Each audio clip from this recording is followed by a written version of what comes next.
Thôi con leo ra cửa sổ đi. Ra cửa sổ. Rồi. Ra cửa sổ để đi chọc lát nha.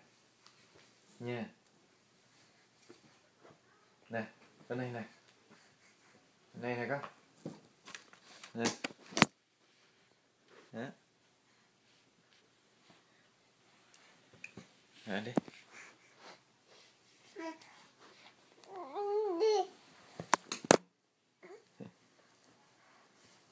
Té. Leo lên đi. Ừ. 1 2 3. Không. Không đụng như đó. Thả tay ra. Thả ra. Phá quá. Lại cái sổ kìa. Lại cái sổ kìa. Lại cái sổ đi. Nào. Nào. À. À.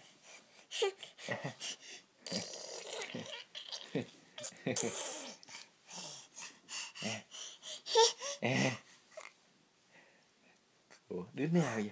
Đứa nào thè lưỡi ra vậy? Hả? Nè. Mi Daddy nè. Hả?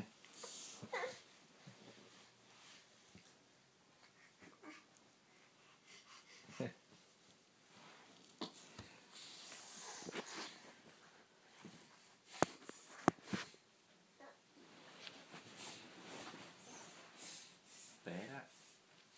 Bò đi đâu vậy? Hả? Bò đi đâu vậy?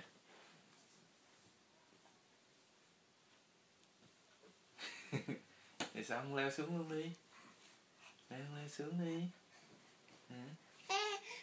Leo xuống. Hả? Leo xuống đi.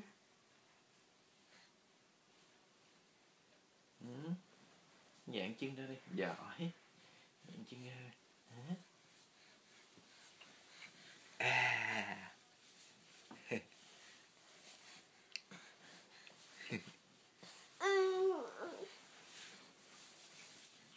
Bay nữa không? Bay nha. Cho con bay nha.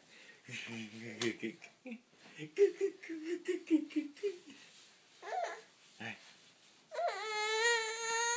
À, ok. Con bay nha. Bay nha. Bay nha.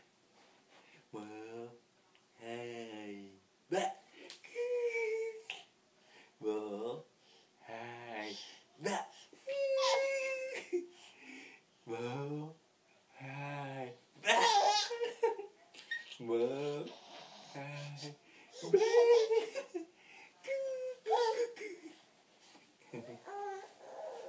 Được không?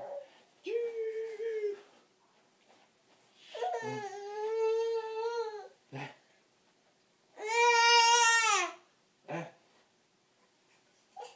Để ra mẹ ngủ nha. Mẹ cho con ngủ nha.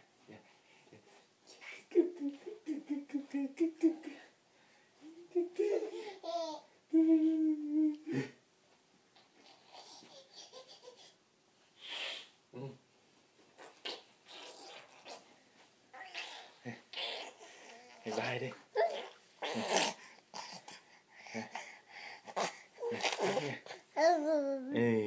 Ba.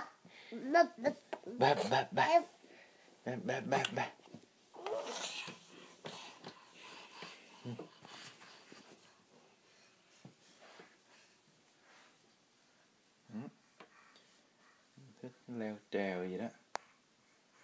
Tối rồi, 9:30 rồi. Chuẩn bị bú đi ngủ đi. Nha. Bin.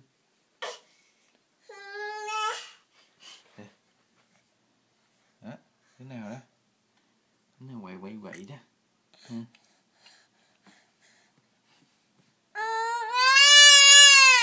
Gì?